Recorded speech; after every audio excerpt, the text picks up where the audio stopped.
Hello and welcome to Awaz News. I'm Simona Kutoni and I'll be taking you through big news across Canada.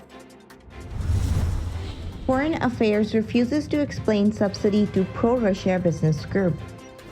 Canada begins accepting applications for Ukrainians seeking temporary refugee from war. Liberals using COVID and war in Ukraine to push censorship. Tory asks for review of $144 million contract given to the company partially owned by Russian oligarch now facing sanctions in Canada. Feds formally announced that vaccinated travelers won't need pre-approval COVID-19 test as of April 1st. Ontario announces critical minerals strategy aiming to attract investment. Hamilton MPP removed from NDP caucus after unspecified information came to light during vetting process. Detention of women's national basketball player Grinner extended to May 19. But those were the headlines. Now let's jump right into the details.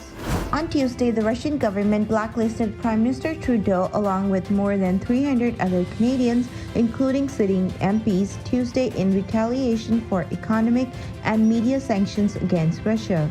Ukrainian President Volodymyr Zelensky addressed the Canadian Parliament Tuesday and pled for further assistance for his country in its fight against ongoing Russian invasion of Ukraine. The Canadian Radio, Television and Communications Commission announced Wednesday that it is removing RT, formerly known as Russia Today, and RT France from its authorized list of non-Canadian programming services and stations.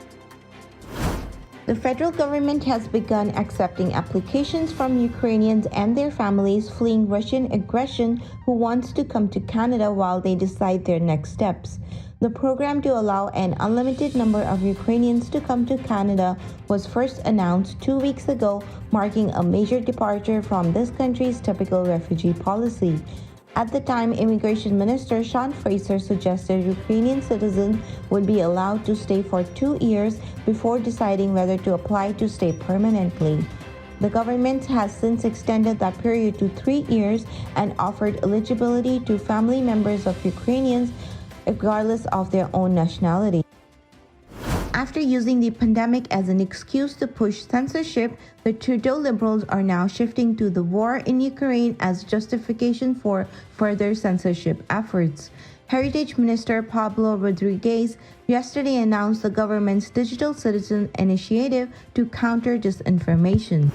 Mayor John Tory has asked city staff to review a $144 million contract awarded to a construction company partially owned by a Russian billionaire now facing sanctions in Canada. The Austrian-based construction company Strabag won a $750 million contract for tunneling the Scarborough subway extension in 2021.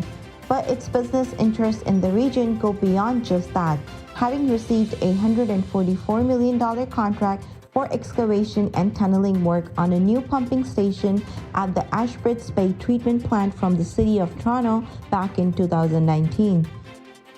Deripaska is among nearly 400 Russian officials, oligarchs, and the other figures who have been sanctioned by the Canadian government since the country invaded Ukraine last month.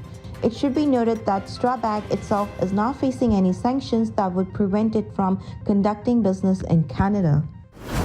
Vaccinated travelers will no longer need to show a COVID-19 test to enter Canada beginning April 1st. Health Minister Jean Duclos officially announced it today. The change is being made at the tail end of the Omicron wave in Canada as new reported cases of COVID-19 have declined since mid-January. Duclos said the change is possible because of Canada's high vaccination rates and fewer cases of virus being detected at the border. Ontario is releasing a critical minerals strategy seeking to attract more investment and mining to the resource-rich province. The minerals are used in smartphones, batteries for electric vehicles, and solar panels. Ontario already produces $3.5 billion a year in critical minerals, but Greg Rickford, Minister of Northern Development, Mines, Natural Resources and Forestry, says with much of the world's supply concentrated in few countries, global conflict has exposed supply vulnerabilities and there is great opportunity for Ontario.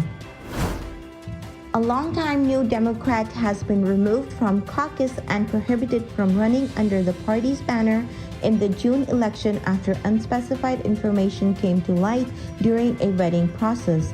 NDP leader Andrea Horwath issued a statement on Thursday afternoon confirming that the party has chosen to remove Hamilton East Stony Creek MPP Paul Miller from caucus after new information came to light during the vetting process that all of the party's candidates go through.